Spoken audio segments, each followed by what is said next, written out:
जय हिंद। आप सभी भारतवासियों को 15 अगस्त यानी कि स्वतंत्रता दिवस की शुभ अवसर पर ढेर सारी शुभकामनाएं एवं बड़ों को पैर छूकर प्रणाम एवं छोटे को मेरा प्यार। आज हमारे भारत देश आज ही का दिन आज़ाद हुए थे, यानी 15 अगस्त 1947 को ही हमारा भारत देश आज़ाद हुए थे। ना जाने इस आज़ादी को दिलाने में कितने महापुरुषों ने अपने खूनों की कुर्बानियां दे दी, अपने शरीरों को बलिदान दे दी। याद कीजिए महात्मा गांधी, याद कीजिए भगत सिंह, 12 साल का लड़का यार जिसका दाढ़ी मूछ सही से नहीं आया था, उसने हंसते हंसते फांसी पर चढ़ गए। याद कीजिए पंडित जवाहरलाल नेहरू, याद कीजिए विक्रमादित्य, याद कीजिए उन राजपूतों, याद कीजिए उन टीपू सुल्तानों, याद कीजिए सरदार वल्लभ भाई पटेल, याद कीजिए उन महात्मा गांधी का आंदोलनों जिसने हमारे देशों को ना जाने आज़ादी दिलाने में कितने आंदोलनों ने उनके सहयोग किए हैं। याद कीजिए नेताजी सुभाष चंद्र बोस जिसने अपने सैनिकों को जब हमारा ही सैनिक ब्रिटेन की तरफ से चले गए थे लड़ने के लिए और जर्मनी उसे पकड़ कर लाए थे, तो अपने बल पर जर्मनी के महान सेनानायक एडोल्फ हिटलर के पास गए थे अपने सैनिकों को वापस लाने के लिए। और हमारे भारत के बारे में जितना बोला जाए उतना कम है। मैं उस भारत से आता हूँ जहाँ शांति का पहला संघनाद और मानवता का अंतिम आसरा है। मैंने अपना परिचय इसलिए दिया क्योंकि हम भारतवासियों को पैर छूकर प्रणाम करके परिचय देना परंपरा है। मैं उस भारत से आता हूँ जो ना कभी झुका है, जो ना कभी डरा है और जो ना कभी रुकेगा। मैं उस भारत से आता हूँ जहाँ बांध फेंक कर धरती से गंगा निकाल दिया करते थे। मैं उस भारत से आता हूँ जो एक उंगली पर गोवर्धन पर्वत उठा दिया करते थे। मैं उस भारत से आता हूँ जिसकी होठों पे गंगा और हाथों में तिरंगा है। मैं उस भारत से आता हूँ जो कभी सत्यम शिवम सुंदरम और वंदे मातरम, तो कभी पंजाब सिंध गुजरात मराठा द्राविड उत्कल बंगा है। मैं उस भारत से आता हूँ जिसका जन्म ही नहीं हुआ है, जो अमर है। मैं उस भारत से आता हूँ जहाँ एक से एक वीर सपूतों पैदा होते हैं। मैं उस भारत से आता हूँ जिसे सोने की चिड़िया कही जाती है।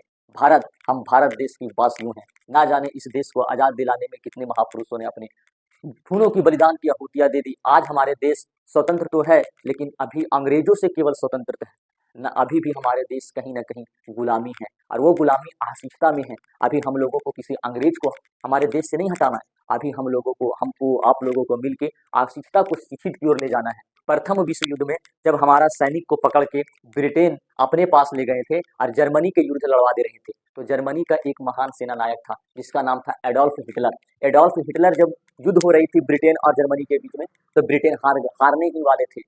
जैसे हारने वाले थे, हमारा सैनिक को पकड़ लिया जर्मनी का महान सेनानायक एडोल्फ हिटलर, और वह हिटलर जैसे पकड़ लिया अपने कब्जा में रख लिया। और जर्मनी हिटलर के एक शीशा का कमरा था, उस कमरे में हमारे सैनिक को डाल दिया था।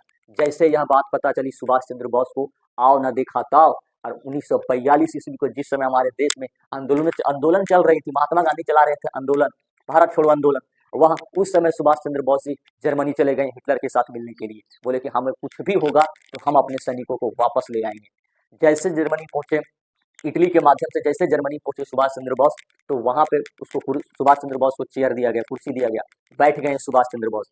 अब वहां से आए थे एक हिटलर का डुप्लीकेट आए थे। अब सुभाष चंद्र बोस खड़ा भी नहीं और हाथ भी नहीं मिलाए। अब बोले कि ये हिटलर नहीं है, इसको भेज दीजिए। वह हिटलर नहीं था, डुप्लीकेट था, वह चला गया। फिर दूसरे बार में कोई दूसरा हिटलर आए, दूसरा बार में हिटलर जी आए, उस समय भी सुभाष चंद्र बोस केवल उनसे हाथ मिलाए और फिर उसको भेज दिए। क्यों? क्योंकि वह भी हिटलर नहीं था, वो भी डुप्लीकेट हिटलर था। तीसरा बार में ओरिजिनल हिटलर आए। जैसे हिटलर आए, उनके साथ हाथ मिलाए, उनके साथ बात विचार किए, और सुभाष चंद्र बोस जी हिटलर के साथ बोले, हिटलर साहब आप हमारे सैनिकों को छोड़ दीजिए, हम आज के बाद इन सैनिकों को कभी नहीं आपके विरुद्ध में लड़ने के लिए बोलेंगे। बोले कि नहीं, इसका क्या गारंटी है? तो सुभाष चंद्र बोस जी बोले कि आप हमको एक बार मौका दीजिए, एक बार, हम एक बार अपने सैनिकों के पास एक भाषण बोलेंगे, वह भाषण से मोटिवेट करेंगे, और मोटिवेट करने के बाद हम अपने सैनिकों को वापस ले आएंगे और ब्रिटेन के विरुद्ध लड़वा देंगे। बोले कि ऐसा बात? बोला हाँ, तो जाइए एक बार भाषण देकर आइए, स्पीच देकर आइए। तब सुभाष चंद्र बोस जी अपने सैनिकों को मोटिवेट करने के लिए एक स्पीच बोले थे। वह स्पीच था कि वो खून कहो किस मतलब का जिसमें उबाल का नाम नहीं, वो खून कहो किस मतलब का जो आ सके देश का काम नहीं, वो खून कहो किस मतलब का जिसमें जीवन न रवानी हो, जो परवश होकर बहता वो खून नहीं हो पानी हो। उस दिन लोगों ने सही सही खून की कीमत पहचानी थी, जिस दिन सुभाष वर्मा में मांगी उनसे कुर्बानी थी। बोले स्वतंत्रता की खातिर आगे तुम्हें बढ़ना होगा, बहुत जी चुके जग में आगे तुम्हें मरना होगा। आजादी के चरणों में जो जयमाल चढ़ाए जाएंगे, सुनो तुम्हारे शीशों के फूलों से गूंथे जाएंगे। आजादी के संग्राम कहीं पैसों पर खेला जाता है, ये शीश कटाने का सौदा नंगे सर झेला जाता है। अजान बाहों ऊंचे करके बोले रक्त तुम मुझे देना, बदले में भारत की आजादी तुम मुझसे लेना।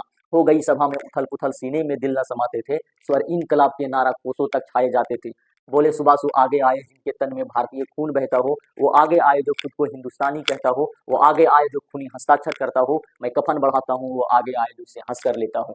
सारी जनता में हुंकार उठी, हम आते हैं, हम आते हैं, भारत माता के चरणों में हम अपना रक्त बहाते हैं। और रक्त की स्याही में फिर वो अपने कलम डुबोते थे और आजादी के परवाने पर हस्ताक्षर करते जाते थे। उस दिन हिंदुस्तानी तारों ने देखा एक विश्वास नया, जिस दिन भारत के महारंगीरों ने लिखा खून से इतिहास नया। जब इतना सारा भाषण स्पीच जब दिए ना, ये था स्पीच। और जब ये स्पीच दिए तो हमारे सैनिकों में जबरदस्त उछाल आया और वहां से आवाज आए तो उखाड़ देंगे रे हम ब्रिटेन वालों को, और अपने सैनिकों को फिर अपने भारत देश लाए और यहाँ से फिर युद्ध करना स्टार्ट कर दिए सुभाष चंद्र बोस। और 1942 से यह लगातार युद्ध चलती गई और जाकर 15 अगस्त 1947 को हमारा भारत देश आजाद हुआ था। तो सुभाष चंद्र बोस जब यह स्पीच भाषण दिए थे ना, तो उनके भाषण से प्रभावित होकर Hitler, Adolf Hitler, Subhash Chandra Bose को नेताजी के उपाधि दिए थे। उस समय से सुभाष चंद्र बोस को नेताजी सुभाष चंद्र के नाम से जाना जाता है। आज सुभाष चंद्र दुनिया में नहीं रहे, लेकिन उनके बताए गए कदमों, उनके दिए गए उपदेशों को आज हम लोग पालन करके आज हम लोग उनको महान पुरुष के नाम से जाना जाते हैं। और ना जाने ऐसे कितने लोग हैं। अब हमारे देश में आज के समय में हम लोगों को तो अंग्रेज को भगाना है नहीं, हम लोगों को अशिक्षिता को भगाना है, अंधविश्वासों को भगाना है। और देखिए उन सैनिकों को जो हमारे बॉर्डर के चारों तरफ, हमारे बॉर्डर पर सैनिकों लगातार अपने शरीरों को त्याग देने के अपने शरीरों को त्याग देने के लिए वहां खड़े रहते हैं कि हम भारत माँ को सर झुकने नहीं देंगे। हमारे शरीर पर गोली लग जाए तो लग जाए, लेकिन हम अपने भारत माँ को संतान कभी, भारत माँ के झंडे को कभी नीचे नहीं होने देंगे। उन बॉर्डरों पर रह रहे सैनिक जवानों को बारे में सोचिए, जरा सोचिए वह घर में क्या होता होगा। जिस घर में एक ही बेटा बॉर्डर के जवान बॉर्डर के ऊपर गए होंगे और वह जब शहीद हो जाते हैं, तब उस घर का क्या होगा। उनका परिवारों के बारे में सोचिए, उनका विधवा पत्नी के जब बारे में सोचिए। उनका विधवा पत्नी जब कोई जवान हमारे देश में शहीद होते हैं तो उनका विधवा पत्नी के मुंह से आवाज निकलती है कि प्यार भी भरपूर गया, मांग का सिंदूर चला गया। प्यार भी भरपूर गया, मांग का सिंदूर चला गया। छोटी छोटी बेटियों की चोटियां चली गई, छोटी छोटी बेटियों की लंगोटियां चली गई। आपके नजर में तो एक सैनिक शहीद हुआ है साहब, जबकि मेरा घर की तो रोटियां ही चली गई। अब उन सैनिकों को जरा सोचिए, अपने परिवारों को त्याग कर, अपना शरीरों को त्याग कर आज हमारे देश को सुरक्षा रख रहे हैं। दिन रात जब हम अपने घरों में सोए रहते हैं, वो हमें बाहर में बॉर्डर पर जाकर कहीं ना कहीं वह खड़े होकर हमारे देश को एकदम सही ढंग से चलने के लिए देते हैं। याद कीजिए उन सैनिकों को जिसने हमारे देशों के लिए अभी अभी तक कुर्बान देते आ रहे हैं। उन सारे सैनिकों को मेरे तरफ से प्रणाम। और ना जाने ऐसे कितने सैनिकों शहीद हो गए हैं, उनके आज हम लोग उनके पैरों के धूल के कणों के बराबर भी नहीं है। उन सभी को भगवान सा दुआ है कि उन सभी को आत्मा की शांति दे। आज उनके पैर छूकर मैं प्रणाम करता हूँ। याद कीजिए वह सैनिक, एक माँ को अपने बच्चे से क्या चीज का उम्मीद की खुशी रहती है, तो एक बेटा और एक बेटी को अपनी मम्मी की सबसे बड़ी खुशी तब होती है जब वह माँ अपनी बेटी को अपने हाथों से कन्यादान करके किसी दूसरे के घर में भेजती है। इससे बड़ा खुशी कुछ नहीं।